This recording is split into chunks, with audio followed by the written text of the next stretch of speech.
ایک نے پوچھا تھا کہ کیا غیر اللہ سے مدد مانگنا شرعاً جائز ہے یا نہیں ہے؟ دیکھیں بالکل جائز ہے، بشرطے کہ آپ کا عقیدہ ٹھیک ہو، نظریہ درست ہو۔ اس میں تفصیل یہ ہے کہ اللہ تبارک و تعالیٰ سے ہی مدد مانگنا افضل اور اولیٰ ہے۔ اللہ تعالیٰ بے نیاز ہے، غیر محتاج ہے، وہ کسی کا محتاج نہیں، تمام خزانے اسی کے دست قدرت میں ہیں، وہ مؤثر حقیقی ہے، فاعل حقیقی ہے، اس کی عطا کے بغیر کوئی ایک تنکا بھی اٹھا کر کسی کو نہیں دے سکتا ہے۔ ہاں، اللہ تبارک و تعالیٰ غیر محتاج ہونے کے باوجود اپنے بندوں کو جب بھی کچھ عطا فرماتا ہے تو اس کی عادت کریمہ یہی جاری ہے کہ کسی نہ کسی وسیلے اور ذریعے سے عطا فرماتا ہے۔ لہٰذا اگر میں آپ سے پوچھوں کہ کوئی ایک نعمت ایسی بتائیں کہ جو اللہ تعالیٰ نے براہ راست آسمان سے آپ کے گھر میں گرا دی ہو، تو آپ نہیں دکھا سکیں گے۔ دنیا کو اللہ تعالیٰ نے اسباب، عالم الاسباب بنایا ہے، ہر چیز کا ایک سبب قائم کر دیا ہے، حالانکہ اللہ تعالیٰ غیر محتاج ہے۔ تو بس اگر کوئی کسی اللہ کے نیک بندے سے طلب امداد کرتا ہے اور نظریہ یہی ہوتا ہے کہ دینے والی ذات فقط اللہ تعالیٰ کی ہے، تمام خزانے اسی کے دست قدرت میں ہیں، اور میں حقیقتاً اللہ تعالیٰ سے ہی طلب کر رہا ہوں، لیکن وہ اپنے نیک بندوں کو، وہ اپنے مقرب بندوں کو جو نعمت عطا فرماتا ہے میں اس سے حصہ حاصل کر رہا ہوں، تو اس میں شرعاً کوئی حرج نہیں ہے۔ جیسے بے شمار مقامات پر آپ یہ دیکھیں گے سیاہ ستہ میں کہ صحابہ کرام نے نبی کریم صلی اللہ علیہ وسلم سے آ کے طلب امداد کی ہے۔ بخاری کے شروع میں کتاب العلم میں دیکھ لیں، حضرت ابو ہریرہ رضی اللہ تعالیٰ عنہ سرکار کی خدمت میں حاضر ہوئے، یا رسول اللہ مجھے چیزیں یاد نہیں رہتی۔ سرکار نے ایک چادر بچھائی اور 3 مرتبہ اس طرح کیا جیسے کوئی چیز ڈال رہے ہوں، اور پھر آپ نے فرمایا کہ ابو ہریرہ اس کو سمیٹ لو، تو آپ نے اس کو سمیٹ کے اپنے سینے سے لگایا۔ اس کے بعد فرماتے ہیں کہ خدا کی قسم میں کوئی چیز نہیں بھولا۔ اب یہ دیکھیں کہ حافظے کی کمزوری کے لیے کی شکایت لے کر یا فریاد لے کے سرکار کی بارگاہ میں آنا، سرکار نے جواب میں یہ تو نہیں فرمایا کہ آپ کسی حکیم کے پاس جائیں، بادام کھائیں، پستے کھائیں، معجون کھائیں، یا آپ ڈائریکٹ اللہ تعالیٰ سے دعا کریں میرے پاس کیا لینے آ گئے ہیں۔ اور سرکار نے یہ جو مدد کی ہے، آپ غور کریں، یہ ما تحت الاسباب بھی نہیں آتی ہے۔ یعنی ایک تو ہوتی ہے جیسے آپ نے کہا مفتی صاحب میں غریب آدمی کچھ مدد کرے، میں نے 100 روپے نکال کر دے دی، یہ بھی ایک مدد ہے۔ یہ آتی ہے ما تحت الاسباب۔ ما تحت الاسباب کا مطلب یہ ہوتا ہے کہ ایسے ذرائع سے مدد کرنا جو عادی طور پہ جاری و ساری ہوں، جیسے ڈاکٹر مدد کرتا ہے، دوائی سے علاج ہو جاتا ہے وغیرہ وغیرہ۔ اور ایک ہوتا ہے وسوسے ڈالتا ہے، بتاؤں یہ تو عقلی دلیل ہے، تو میں کہا کرتا ہوں کہ ہم عقل والوں عقلی دلیل دیا کرتے ہیں۔ اب جس میں ہے ہی نہیں اس کو کیا سمجھائیں گے اپنے یار؟ جس میں عقل ہی نہیں ہے اس کو ہم سمجھا ہی نہیں سکتے، تو دلیلیں عقلی ہوتی ہیں۔ تو میں نے تو نقلی دلیل بھی تو تھی، ایک تو ہوتی عقلی دلیل، ٹھیک ہے نا، اور نقلی دلیل جو ہے نا، یہ قرآن و حدیث کی دلیل کو نقلی دلیل بولتے ہیں، نقل کی ہوئی منقول دلیل۔ تو قرآن پاک سے میں نے آیت تو پڑھی نا کہ اللہ تعالیٰ نے سارے نبیوں سے وہ عہد لیا تھا، ہر نبی سے عہد لیا کہ جب تم اگر اس نبی کو پاؤ، پھر وہ اپنی امتوں سے عہد لیتے تھے کہ تم اس نبی کو پاؤ، نبی آخر الزمان رحمت عالمیان صلی اللہ تعالیٰ علیہ وسلم کو، تو ان پر ایمان لانا اور ان کی مدد بھی کرنا۔ اب وہ نبی کی مدد بندے کریں گے، دیکھو، تو اس کا مطلب بندے کی بھی ایک دوسرے کی مدد کا ثبوت اس آیت سے ملا نا اپنے کو، کہ مطلقاً مدد کسی سے مانگنا ہی نہیں، ایسا نہیں، بتوں سے مانگنا منع ہے، یہ بے شک کفر ہے۔ کہ جو جہاں بھی قرآن پاک میں مدد مانگنے کی ممانعت ہے نا، تو یہ بت مراد ہوتے ہیں، کہ جو کفار ہیں وہ بت سے مدد مانگتے تھے، اب بھی مانگتے ہیں، تو یہ واقعی نہیں کہ کفر و شرک ہے، بت سے مدد مانگنا، اللہ کے بندے سے مدد مانگنا، تو یہ تو اس کے بغیر تو ہم زندہ رہ ہی نہیں سکتے نا۔ ہم دنیا میں آئے کیسے؟ اگر ہم چلیں نا شروع سے، تو کس طرح ہم دنیا میں آئے، تو مدد مدد مدد۔ چلو اپنے مڈ وائف پر آتے ہیں، مڈ وائف کی مدد سے باہر تشریف لائے، یعنی کہ دائی،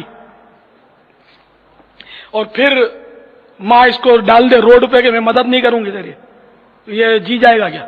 اب ماں اس کو دودھ پلاتی ہے، مدد کرتی رہتی ہے، اس کے کپڑے اتارتی ہے، دھوتی ہے، اس کی صفائیاں کرتی رہتی ہے، پھر تھوڑا سنبھلتا ہے تو باپ جو کما کر لایا ہے اس سے وہ کھاتا ہے، باپ اس کی مدد کرتا ہے، اس کو پڑھاتے ہیں، لکھاتے ہیں، اور جناب وہ پھر وہ سیٹھ کی مدد، تو تجارت میں گاہکوں کی مدد، تو مدد مدد مدد مدد مدد المدد المدد کرتا ہوا وہ پھر وہ مریض ہوتا ہے، اب المدد یا ڈاکٹر، اب ڈاکٹر کی باری وہ مدد کرتا ہے، علاج کرتا ہے اس کا، اور پھر جناب وہ آخر کار وہ دم توڑ جاتا ہے بندہ.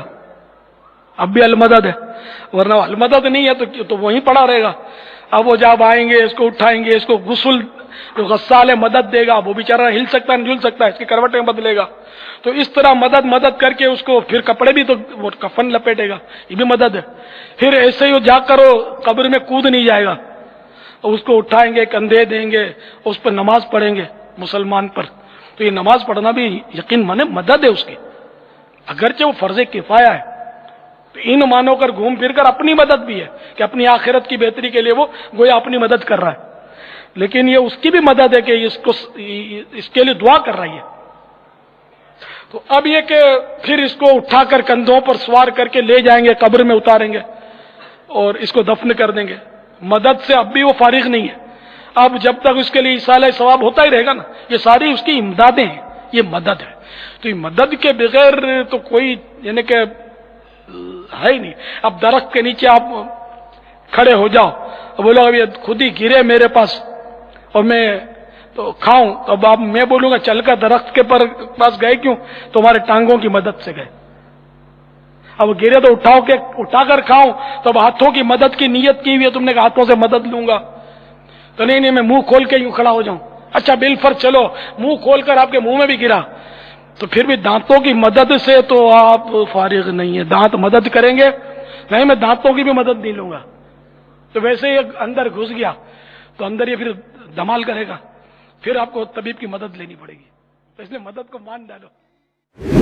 پاک آپ کے گناہگار مرید آئے ہیں، ہماری جھولی بھر دیجیے، جھولی کو میری بھر دو ورنہ کہے گی دنیا ایسے سخی کا منگتا پھرتا ہے مارا مارا. میری لاج رکھ لو یا غوث، میں مرید ہوں تمہارا، میں مرید ہوں تمہارا. غوث پاک آپ نے اپنے در پر آنے والوں کو سب کو نوازا. یہ دور دور سے آپ کے فقیر، آپ کے مرید، آپ سے محبت کرنے والے آئے ہیں. آج آپ کے عرس کی رات ہے، کسے خالی نہ لوٹائیے، سب کی جھولیاں بھر دیجیے. ماں ہماں محتاج تو حاجت روا، ماں ہماں محتاج تو حاجت روا. المدد یا غوث اعظم سیدہ، مشکلات بے عدد دارے ماں. المدد یا غوث اعظم پیر ماں، امداد کن امداد کن. کچھ ہے نا آتے ہیں، کچھ پیدا کیے جاتے ہیں. جیسے سنا ہے نا دوستوں میں گیدرنگ میں نا ڈسکشن ہوتی ہے اس طرح کی نا، تو وہ ایک دوسرے کو پھر اس طرح کی باتیں بتاتے ہیں کہ نا سورہ فاتحہ میں اس طرح کا ترجمہ دیکھ لیں آپ کہ نا تم ہی سے مدد مانگ، مجھی سے مدد مانگے. تو اس طرح کے بہت سارے جیسے شاعر اقوالی بات کوٹ کرتے ہیں. سورہ فاتحہ میں وَإِيَّاكَ نَسْتَعِينُ اور تجھ ہی سے مدد مانگتے ہیں.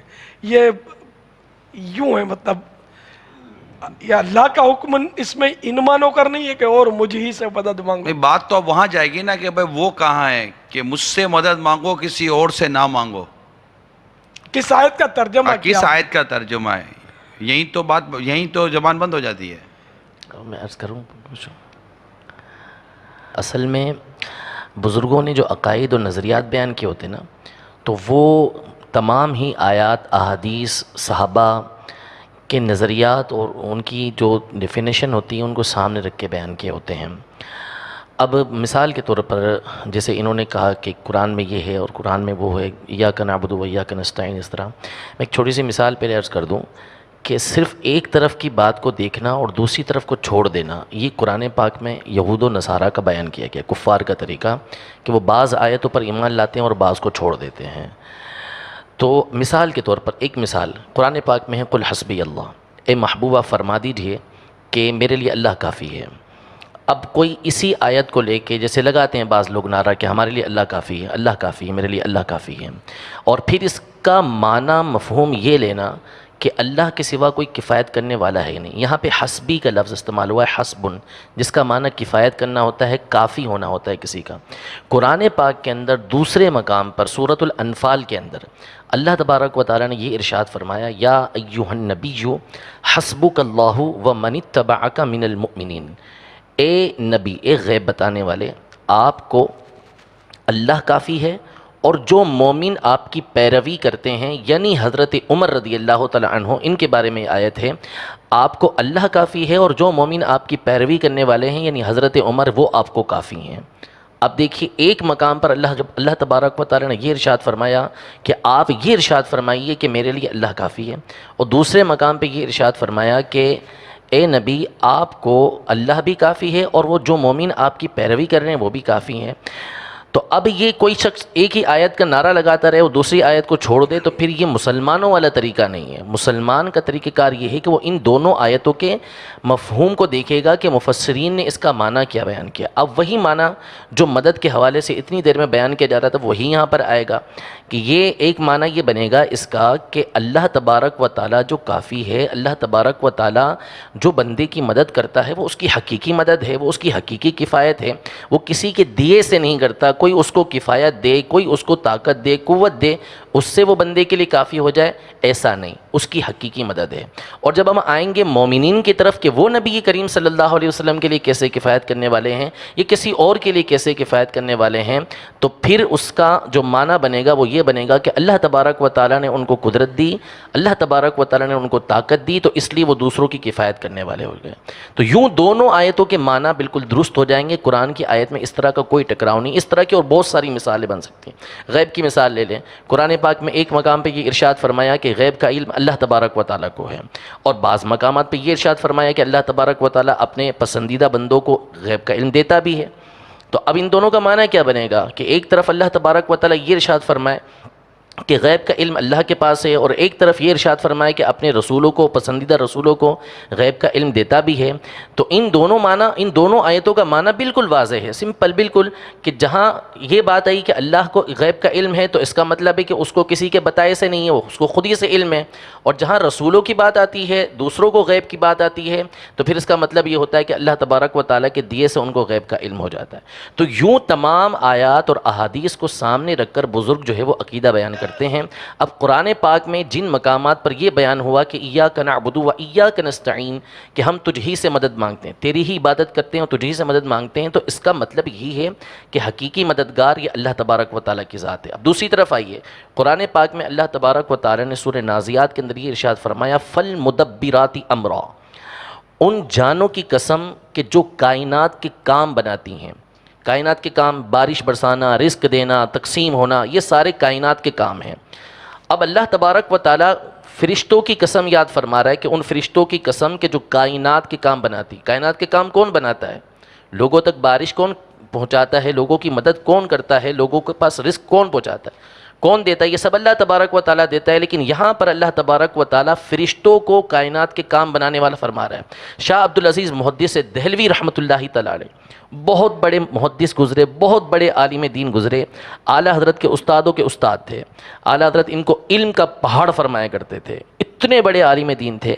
یہ اپنی تفسیر عزیزی کے اندر فرماتے ہیں فالمدبرات امرا، یعنی کائنات کی تدبیر بنانے والے آپ فرماتے ہیں کہ جب اللہ کے نیک بندے اس دنیا سے رخصت ہوتے ہیں تو ان کی جو روحیں ہوتی ہیں وہ فرشتوں کے ساتھ مل جاتی ہیں اور اب لوگوں کے کام بنانا شروع کر دیتی ہیں۔ اب دیکھیے یہ اور اس آیت سے یہ بھی پتا چلا کہ ظاہری اسباب میں مدد مانگنا شرک نہیں ہے۔ وہ اکثر کہہ رہے ہوتے ہیں نا جی امی سے روٹی مانگیں گے تو شرک ہو جائے گا، اگر امی سے روٹی مانگ سکتے ہیں تو شیخ عبد القادر جیلانی سے مدد کیوں نہیں مانگ سکتے؟ ڈسپرین کی گولی اگر مشکل کشا ہو سکتی ہے تو خواجہ اجمیری مشکل کشا کیوں نہیں ہو سکتے؟ بھئی خواجہ اجمیری صاحب تو قبر میں ہے، ڈسپرین کی گولی تو سامنے موجود ہے، وہ ظاہری سبب ہے، پانی تو سامنے موجود ہے، روٹی تو سامنے موجود ہے، امی تو سامنے موجود ہے۔ کوئی مری ہوئی ماں سے بھی روٹی مانگتا ہے قیامت تک بھوکا ہی مرے گا، پھر بھوک ہڑتال ہی مرے گا۔ یہ دو ڈفرنٹ چیزیں ہیں۔ اسباب آپ کافر سے بھی لے سکتے ہیں۔ بخاری مسلم دونوں میں حدیث ہے کہ نبی علیہ السلام کی زرہ گروی رکھی ہوئی تھی ایک کافر کے پاس چند اناج کے دانوں کے عوض۔ آپ نے تو کافروں سے مدد لی ہے جی۔ خیبر میں نبی علیہ السلام نے حضرت علی سے مدد مانگی، بھئی حضرت علی سامنے موجود تھے، جنگ کے لیے بلایا، مدد مانگی کیا؟ پہلے تو مدد کی، آشوب چشم تھا، اپنی مبارک تھوک لگائی، ان کو شفا ہوئی۔ یہ تو سارے کہتے ہیں مدد مانگی، یہ کیا کرو پہلے مدد کی تھی، اس تو بعد ڈیوٹی لائی۔ تو حضرت حمزہ کو کیوں نہیں بلایا خیبر میں؟ وہ جی فوت ہو چکے تھے، شہید ہو چکے تھے. نہیں، شہید تو زندہ ہے، اس کو مدد کے لیے آپ تو پکارتے ہیں، تو حضور نے کیوں نہیں پکارا؟ اگر بدر کی کمانڈ، احد کی کمانڈ حضرت حمزہ کے حوالے تھی تو خیبر کی کمانڈ بھی ان کے حوالے ہونی چاہیے تھی، روحانی طور پہ کمانڈ کر لیتے. اس زمانے میں یہ عقیدے، یہ کہانیاں ہوتی ہی نہیں تھی، کسی کے دماغ میں بھی یہ بات نہیں آتی تھی کہ یہ کام ہو جائے. تو یہ آیت وہ اکثر پیش کر رہے ہوتے ہیں کہ جی مدد، ایک دوسرے کی مدد مانگنے کا تو حکم ہے، مدد مانگنے کا حکم ہے جو اسباب میں ہے. جو اسباب میں چیز داخل نہیں ہے وہ پھر کہتے ہیں جی دیکھیں نبی علیہ السلام سے لوگوں نے ما فوق الاسباب چیزیں بھی مانگی ہیں. مثلا بخاری مسلم میں آتا ہے کہ حضرت ابو ہریرہ نے کہا کہ میری یاداشت کمزور ہے. تب یاداشت تو اسباب میں نہیں آتی، بالکل ٹھیک ہے، لیکن سر وہ جو انہوں نے کہا تھا، نبی علیہ السلام تو سامنے موجود تھے، جن سے دعا کروانی تھی، جن کا معجزہ ظاہر ہونا تھا، تو سامنے تھے نا. تو ٹھیک ہے، رسول اللہ آج بھی موجود ہوں، ہم اپنے ہر مسئلے کے لیے آپ کے پاس جائیں گے. صحیح بخاری میں آتا ہے ایک صحابی کی پنڈلی ٹوٹ گئی تو نبی علیہ السلام نے اس پہ ہاتھ پھیرا، پنڈلی بالکل ٹھیک ہو گئی. لیکن آج اگر کسی کی پنڈلی ٹوٹتی ہے تو ہم اسے روضہ شریف پہ تو نہیں لے کے جائیں گے، آرتھوپیڈک سرجن کے پاس لے کے جائیں گے. آپ روضہ شریف پہ لے بھی جائیں تب بھی کچھ نہیں ہوگا، کیونکہ نہ نبی علیہ السلام نے باہر تشریف لانا ہے، نہ ہاتھ پھیرنا ہے، اور نہ آپ کو شفا ہونی ہے. اگر آپ سمجھتے ہیں ایسا ہو سکتا ہے تو کریں، سرکار قربانی کریں. ایک بندہ اگر پنڈلی کی ہڈی توڑوا کے اپنے زوم میں پوری امت کے عقیدے ٹھیک کر سکتا ہے تو کرو. پھر آج کل تو ایسے انجیکشن آئے ہیں کہ وہ آپ کو سن کر کے ہڈی توڑ دیں گے، آپ کو پتہ بھی نہیں چلے گا. یہ کئی جو ہوتے ہیں نا، یہ کن ٹوٹے، انہوں نے جب دوسروں پہ پرچے کروانے ہوتے ہیں تو اپنی ہڈیاں خود توڑواتے ہیں، وہ پہلے ٹیکے لگواتے ہیں. وہ پہ جب اس کی انکوائری ہوتی ہے تو اس میں پتہ چلتا ہے کہ ٹیکے کا نشان موجود ہے، کہ ٹیکا لوا کے انہیں ناک کی ہڈی بنوائی ہے، پھر وہ کینسل ہو جاتا ہے وہ پھر پرچہ. ٹیکے لواؤ، ہڈیاں پنواؤ تو پریکٹیکلی کر کے بتاؤ، ایسے تو نہیں ہوگا. اور صحیح بخاری میں 1010 نمبر حدیث ہے، 1010، انا کننا نتوسل الیک بنبینا، اے اللہ پہلے ہم رسول اللہ کے وسیلے سے تیری طرف متوجہ ہوتے تھے، اب ان کے چچا کو لے کے آئے، ان کی دعا کی برکت سے بارش نازل فرما. حضرت عمر نے تو نہیں کہا یا رسول اللہ پہلے ہم رسول اللہ سے دعا کرواتے تھے، اب یا رسول اللہ آپ کی قبر پہ آئے ہیں، آپ اللہ سے دعا کریں. نہیں ہوا. قبر رسول پہ شفاعت مانگنا، اس میں میرا ڈیٹیل لیکچر ہے، وہ ایک جعلی واقعہ عرابی والا پیش کرتے ہیں. میں نے کہا صحیح بخاری میں موجود ہے، حضرت عمر کا عقیدہ امت کو انہوں نے دیا. اور حضرت عمر تو وہ صحابی ہیں جن کے بارے میں صحیح مسلم میں آتا ہے، ایک سفر میں جب پانی کم پڑ گیا تو حضرت عمر نے حضور کو آ کے ریکویسٹ کی کہ یا رسول اللہ ہم تھوڑا بہت پانی اور راشن جمع کر کے آپ کو دیتے ہیں، آپ اس میں برکت کی دعا کریں تو سب کے لیے کفایت کر جائے. اور یہی ہوا، نبی علیہ السلام نے اس پہ دعا کی، اپنا ہاتھ رکھا تو ایک کٹورا جو ہے وہ اتنے لوگوں کے لیے کفایت کر گیا. اور بخاری مسلم میں آتا ہے صلح حدیبیہ میں تو 1500 صحابہ نے ایک کٹورے سے وضو کیا، پانی پیا، جانوروں کو پلایا اور سٹور بھی کر لیا. اور جابر بن عبداللہ کہتے ہیں ہم 1 لاکھ بھی ہوتے تو وہ پانی زیادہ تھا. تو یہ برکت حضرت عمر کرواتے تھے. تو وہ حضرت عمر نعوذ باللہ حضور کی وفات کے بعد آپ کی برکت کے قائل نہیں رہے تھے، ان کو پتا تھا اب ہماری کمیونیکیشن نہیں ہو سکتی، اب اس طریقے سے ہم نبی علیہ السلام کے ساتھ گفت و شنید نہیں کر سکتے، اپنے پرابلم ان کے ساتھ اس طریقے سے ڈسکس نہیں کر سکتے. وہ اللہ کی جنتوں میں، ہاں ہمارا درود و سلام ان تک پہنچتا ہے، ان کی دعاؤں کا حصہ میں آج تک مل رہا ہے، وہ سب کچھ ہے. اللہ کے علاوہ کسی کو پکارنا مدد کے لیے، حاجت روائی کے لیے، جو فوق الاسباب ہو، کسی سبب سے اونچا ہو، شرک ہے. اب اس کا کیا معنی ہے؟ اللہ کے علاوہ کسی اور کو پکارنا مدد کے لیے، حاجت روائی، مشکل کشائی کے لیے، فوق الاسباب کیا ہے؟ اللہ نے کچھ لوگوں کو صلاحیتیں دے رکھی ہے، ان صلاحیتوں کے تحت آواز دینا جائز ہے. اس کو بولتے ہیں تحت الاسباب، سبب کے تحت. فوق الاسباب سبب سے اونچا. جیسے آپ گڑھے میں گر گئے اور بازو سے ایک انسان جا رہا ہے، اللہ نے اس کو طاقت دی آپ کو کھینچنے کی، آپ بول سکتے ہیں اے فلاں مجھے اٹھا لو. یہ شرک نہیں ہوا. ورنہ بہت سے لوگ ہوتے ہیں یہ جو ہے وہابڑے بولتے یہ شرک ہے، وہ شرک ہے، پھر ان کی امی سے کھانا کیوں مانگتے ہیں یا ابا سے کھانا کیوں مانگتے ہیں، ایسا بولنا پھر دے دو، شرک ہو گیا نا، مانگ رہے ہیں تم بھی. میرے بھائی تحت الاسباب مانگنا جائز ہے، فوق الاسباب نہیں مانگتے نا. ابا اگر دبئی میں تمہیں یہاں سے بولتا ابا کھانا دو، امی کھانا دو، امی سامنے ہیں، صحت اچھی ہے، پکانا آتا تو بولتا ہوں امی کھانا دو، تحت الاسباب، سبب کے تحت اللہ نے صلاحیت دی ہے تو مانگ رہا ہوں، سمجھ رہے؟ فوق الاسباب مانگنا، تو کسی کو مدد کے لیے، حاجت روائی کے لیے، مشکل کشائی کے لیے آواز دینا فوق الاسباب، سبب سے اونچا، میں دفن ہے، منو مٹی نیچے اور آواز دے رہے مدد کر، فوق الاسباب، سبب نہیں۔ زندہ بھی ہوتے تو کبھی کبھار انسان مدد نہیں کر پاتا ہے، تو ہوتا ہے آپ کنویں میں گر گئے، کوئی انسان جا رہا، سوکھا کنواں ہے، کیا کریں گا وہ؟ بولیں گے ارے بھائی رکو، اب میرے کو مدد لانا پڑیں گی، اس لیے کہ رسی نہیں ہے، سیڑھی نہیں ہے، میں اتر نہیں سکتا ہوں، میری صحت نہیں، مجھے عادت نہیں ہے، اتنا خطرناک کنواں ہے، سمجھے نا؟ اس کے بھی سبب سے سمجھ، تو فوق الاسباب آواز دینا، جیسا کہ کوئی فلاں جگہ دفن ہے اور آپ یہاں سے بولے فلاں مدد کر، یہ ہوا شرک۔ لیکن بازو ایک انسان کھڑا، میں کہوں بھائی میری مدد کے لیے آؤ، یہ شرک نہیں۔ اب لوگ بولتے ہیں اللہ کے ولی مدد نہیں کر سکتے اور بازو ایک آدمی کو آپ بلا رہے ہیں، وہ تحت الاسباب بلایا جا رہا ہے، فوق الاسباب ہم آواز نہیں دے رہے اس کو، سمجھ رہے ہیں بات؟ لوگ یہاں سے آواز دے رہے، یا فلاں مدد کر، پتہ نہیں وہ کہاں بغداد میں ہے، پتہ نہیں کہاں وہ دفن ترکی میں ہے، یہاں سے آواز دے رہے، سمجھ رہے؟ نہیں ہوتا، یہ فوق الاسباب ہے۔ تحت الاسباب ڈاکٹر کے پاس جا کے کہنا اس کو زخم ٹھیک کر دو، مطلب علاج کرو، جائز ہے، کیونکہ ڈاکٹر کو صلاحیت اللہ نے دے رکھی ہے، تحت السبب، اس کے سبب کے تحت بول رہے علاج کا۔ ایک عام آدمی کو آپ بولتے ہیں کہ میرا علاج کرو، نہیں، آپ کو معلوم علاج نہیں کر سکتا۔ فوق الاسباب، آپ کسی جگہ جا رہے اور کہہ رہے اے فلاں میرا یہ ٹھیک کر دے، اور وہ بیچارہ فلاں خود مرا ہوا ہے، وہ کیا ٹھیک کریں گے آپ کو؟ سمجھ رہے آپ؟ یہ اصل چیز ہے، پہلی چیز جو کہ بالکل ہمارے پاس عام ہے، اور بہت سے لوگوں کو دیکھا گیا۔ ایک صاحب تھے، اللہ ان پہ رحم کرے، ہدایت دے، ان کو پتا تھا کہ یار یہ لوگ توحید کی بات کرتے ہیں، یہ کتاب و سنت کی بات کرتے ہیں، تو ان کی گاڑی کبھی چالو نہیں ہوتی، تو اتنے بار اللہ رحم کرے، کفر کو دہرانا بہرحال کفر نہیں، صرف علم کے لیے بتا رہا ہوں، ہر بار ایک ولی کا نام لے کے کک مارتے تھے، وہ کیکا مارتے تھے، تاکہ کچھ تو میں نے جواب دینا، ایسا ویسا، میں کچھ نہیں کہتا تھا، جو کرنا ہے کر بھائی، تیری مدد کو اگر آنا ہوں گے تو آپ بھی جائیں گے۔ ہر روز ایک نیا پکارتے تھے، صرف اس لیے کہ وہ جلائیں گے اپن، یہ فلاں ہے۔ میرے بھائی یہ جلن دنیا کی تھوڑی سی ہو سکتی ہے، آخرت میں آپ کیا کر رہے ہیں ذرا سوچ۔